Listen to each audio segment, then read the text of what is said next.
কেমন হয়েছে চাদরটা? এই যে বিছানায় পেতে দিলাম।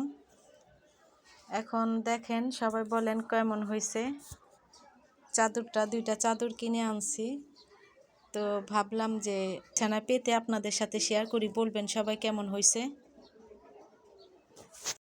A few moments later. কলিজার আপুরা ভাইয়ারা, তো সবাই দেখতে থাকুন। আপনাদের জন্য নতুন একটা রেসিপি নিয়ে আসলাম।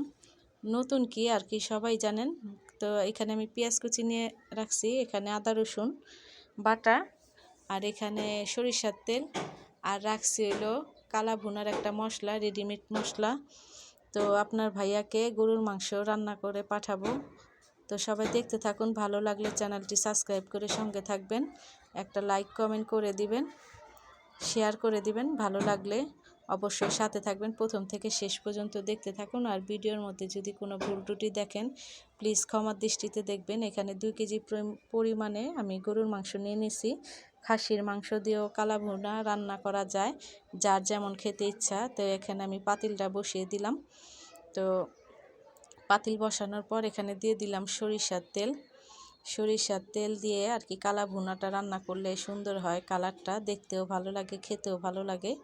তো সরিষার তেল দিয়ে দিলাম। সরিষার তেল দেওয়ার পরে হালকা একটু গরম হওয়ার পরে আমি দিয়ে দিব পেঁয়াজ কুচি দিয়ে দিলাম। এখানে অনেক পরিমাণে কি বেশি পরিমাণে দিয়ে দিছি। আর সরিষার তেলটা এত ঝাঁজ ছিল যে চোখে যখন আমি পেঁয়াজটার সাথে দিছি আর কি চুলায় বলক আসছিল, আমার চোখ জ্বলতেছিল।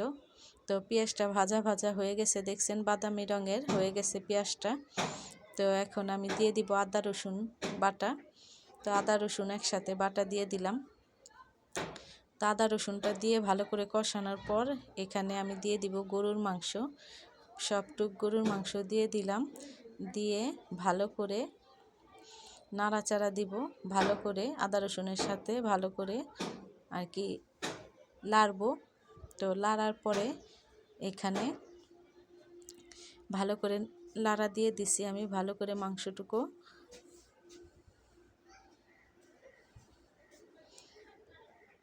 এখানে এই যে গরুর মশলা রেডিমিক্স কালা ভুনা। তো 2 প্যাকেট আছে, 2 প্যাকেটের মধ্যে আমি বড় প্যাকেটটা দিয়ে দিব এখন, আর ছোট প্যাকেটটা দিব নামানোর একটু আগে। তো পুরো প্যাকেটটা আমি দিয়ে দিলাম, 2 কেজি পরিমাণের জন্য 1 প্যাকেট যথেষ্ট। যারা যারা রান্না করবেন চেষ্টা করবেন 2 কেজি মাংসর সাথে একটা প্যাকেট দেওয়ার জন্য। আর আমি দিয়ে দিছিলাম টমেটোর সস। মাংসটা দেওয়ার পরেই টমেটো সস আর একটু সয়া সস দিছিলাম, সেটা আর অফ ক্যামেরায় দেখাতে মনে নাই। তো দিয়ে দিলাম স্বাদ মতন লবণ, যার অনেক গুণ। লবণ ছাড়া তো কিছুই খেতে ভালো লাগে না। তো এই যে দেখেন মাংসটা আমি ভালো করে কষাইতেছি। তো ভালো করে কষানোর পর আমি ভালো করে মাংসটা কষাবো। এই যে মাংসটা ভালো করে নিচে আর কি তেলই হইতেছে। তো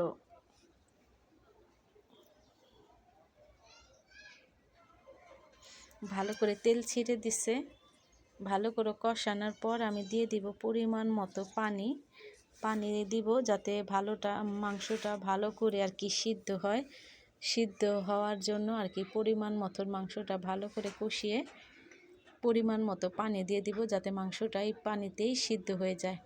তো আমি মাংসটার মধ্যে পরিমাণ মতো পানি দিয়ে দিছি, যাতে মাংসটা ডুবে থাকে, কিছুটা দেখা যায় কিছুটা ডুবে থাকে এমন পরিমাণে। তো পানি দেওয়ার পরে বলক আসছে, অনেকক্ষণ পরে আবার একটু নাড়াচাড়া দিতেছি। তো হয়ে গেছে আর কি আমার মাংসটা সিদ্ধ হওয়ার পর অনেকক্ষণ পর আমি এই 2 নম্বর মশলার প্যাকেটটা দিয়ে দিলাম। তো মশলার প্যাকেটটা দিয়ে দেওয়ার পরে আমি ভালো করে আবার নাড়াচাড়া দিতেছি। একটু পরপর নাড়াচাড়া দিতে হবে, কারণ নিচে যাতে লেগে না যায়। আর লেগে গেলে মাংসটা খেতে ভালো লাগবে না, গন্ধ গন্ধ লাগবে। তো ফ্রাই প্যানে রানলে নিচে লাগার আর কি এটা কম থাকে। আমার মাংসটা দেখছেন এই যে শুকিয়ে ফেলছি, মাংসটা তেলে ভাজা ভাজা হয়েছে। তেলে ভাজা হয়ে যাওয়ার পর কালারটাও চেঞ্জ হয়ে গেছে, কালা ভুনার মতো হয়ে গেছে। তো রান্না শেষ। আজকে আমার প্রবাসী স্বামীর জন্য আর কি মাংসটা রান্না করলাম। আমার মনোযোগ দিয়ে ভালো করে রান্না করলাম, যাতে রান্নাটা ভালো হয়, আপনার ভাইয়ার খেতে ভালো লাগে। আপনার ভাইয়াকে সামনে বসিয়ে তো রান্না করে দিতে পারি না, তো পাঠাবো। আর বেশি পরিমাণে পাঠানো যাবে না, কারণ সবাই তো সব কিছু দিবে, যার কাছে পাঠাবে তো সব কিছু এত কিছু নিয়ে যেতে পারবে না। এর জন্য আপনার ভাইয়াকে কিছু আর কি মাংস, তারপরে একটু শুটকির ভর্তা বানিয়ে দেব, এটাও আপনাদের সাথে শেয়ার করব। মাংসটা আমার হয়ে গেছে, আমি মাংস দিব আপনার ভাইয়াকে। এই যে মাংসটা আমি বেড়ে নিতেছি ঠান্ডা করে। তো এখানে আমি মাংসটা বেড়ে নিতেছি, ঠান্ডা করছি মাংসটা, আগে ঠান্ডা করছি, ঠান্ডা করে প্লেটে বেড়ে এখন প্যাকেট করে রাখবো। প্যাকেট করে রেখে আর কি ফ্রিজে রেখে দিব একটু ঠান্ডা হওয়ার জন্য। আপনার ভাইয়ার জন্য আনছি মার্কেটে যে এক জোড়া স্যান্ডেল, দুটো প্যান্ট, তাকে পাঠাবো আর কি অল্প পরিমাণে কিছু জিনিস। তো এখানে আনছি আর কি চানাচুরের প্যাকেট, সে খাইতে চাইছিল আর কি এই দেশের এক দোকানের। আর আমাদের এখানে রাজিজ বেকারির বিস্কিট, তো সিগারেট আনছি, এই মলম, তার হাতের জন্য মলম কেনা হয়েছে, গ্যাস্ট্রিকের ওষুধ, এখানে কাপড়ের ক্লিপ, তার কাপড় শুকাতে পড়ে যায়। এখানে আনছি বোম্বাই মরিচ, তো বড় বড় বোম্বাই মরিচ আর কি আনতে পারি নাই, কারণ ছোট ছোট আনা হয়েছে, পাই নাই খুঁজে। এখানে আনা হয়েছে দুইটা লুঙ্গি, আমি লুঙ্গিগুলো ভালো করে আর কি কাগজ ফেলে ভালো করে ধুয়ে তারপরে লুঙ্গিগুলো দিছি। তো এই যে এখানে আরেকটা লুঙ্গি, দুইটা লুঙ্গি ভালো করে ধুয়ে আর কি মার ফেলে তারপরে দিছি। এখানে আনা হয়েছে ঘরের জন্য দুইটা চাদর বাটিকের, এই যে এটা হলো, এই আমি হাতে লাড়ছি, এটা হলো বালিশের কাভার, আর ওইটা হলো চাদর। এই একটা চাদর আনছি, আর আরেকটা আনছি হইল এই যে, তো দুইটা চাদর আনছি আমি, এই যে একটা। তো ঘরে সবসময় ইউজ করার জন্য আর কি সুতির বাটিকের পাতলা, ভালোই আরামদায়ক আর কি দুইটা চাদর কিনে নিয়ে আসছি। তো ভাবলাম যে আপনাদের সাথে শেয়ার করি। তো 2 দিন যাবত আমি অনেক ব্যস্ততার মাঝে ছিলাম কেনাকাটার জন্য, আবার রান্না বান্না করব। তো শেষমেশ আপনার ভাইয়া রাতের বেলা ফোন দিয়ে বলে যে যদি পারো আমাকে একটু ভর্তা বানিয়ে দিও, শুটকির ভর্তা কাঁচামরিচ দিয়ে। তো রাতের বেলায় আবার আমি এগুলো ভিডিও করার পরে, তাকে রান্না করার পরে রাতের বেলা 9টার দিক দিয়ে তার জন্য এই শুটকি কিনে নিয়ে আসছি। ঘরে শুটকি ছিল না, এই যে দেখেন কতগুলো কাঁচামরিচ, ঘরে কাঁচামরিচ ছিল, পেঁয়াজ রসুন, আর এখানে কতগুলো শুটকি। তো এই শুটকিগুলি দিয়ে সব কিছু একসাথে আগে কাঁচামরিচ সিদ্ধ করে নেব, পেঁয়াজ রসুন একসাথে দিয়ে শুটকিটা তেলে ভেজে তাকে পানি ছাড়া ভর্তাটা বানিয়ে দেব। একটুও পানি দিইনি, আর ভর্তাটা খেতে যে এত ভালো লাগছে।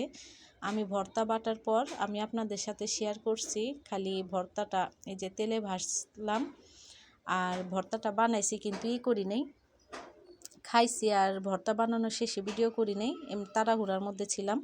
তো সবাই ভিডিওটি কেমন লাগছে, আপনার ভাইয়ার জন্য ভালোবাসা দোয়া রাখবেন, আর আমার জন্য বেশি বেশি শেয়ার সাবস্ক্রাইব করে দিবেন আমার চ্যানেলটা। যদি ভিডিওটা ভালো লাগে সাবস্ক্রাইব করে সঙ্গে থাকবেন। দেখেন এখানে আমি 3টা বোম্বাই মরিচ দিয়ে দিয়েছিলাম কাঁচামরিচের সাথে, কারণ ঝাল ঝাল খাইতে চাইছে। সবাই ভালো থাকবেন, আজকের জন্য বিদায় নেব।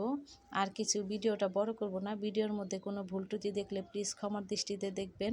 পুরো ভিডিওটা দেখবেন, কোথাও যাবেন না, স্কিপ করে দেখবেন না, পুরো ওয়াচ করে দিবেন। আমি যার ভিডিও দেখব পুরোটাই দেখব। তো সবাই সাথে থাকবেন। আজকে এই পর্যন্তই, আপনার ভাইয়ার জন্য দোয়া করবেন। এই যে ভর্তাটা বাটতেছি, বাটার পরে আর কি আমি আর দেখাইনি, পরে তাড়াতাড়ি ভর্তাটা বেটে উঠিয়ে তাদেরকে সব জিনিসপত্র দিয়ে আসছি, কারণ রাতের বেলা প্যাকেট করবে, সকালে ভোরবেলা চলে যাবে। সবাই দোয়া করবেন। আল্লাহ হাফেজ।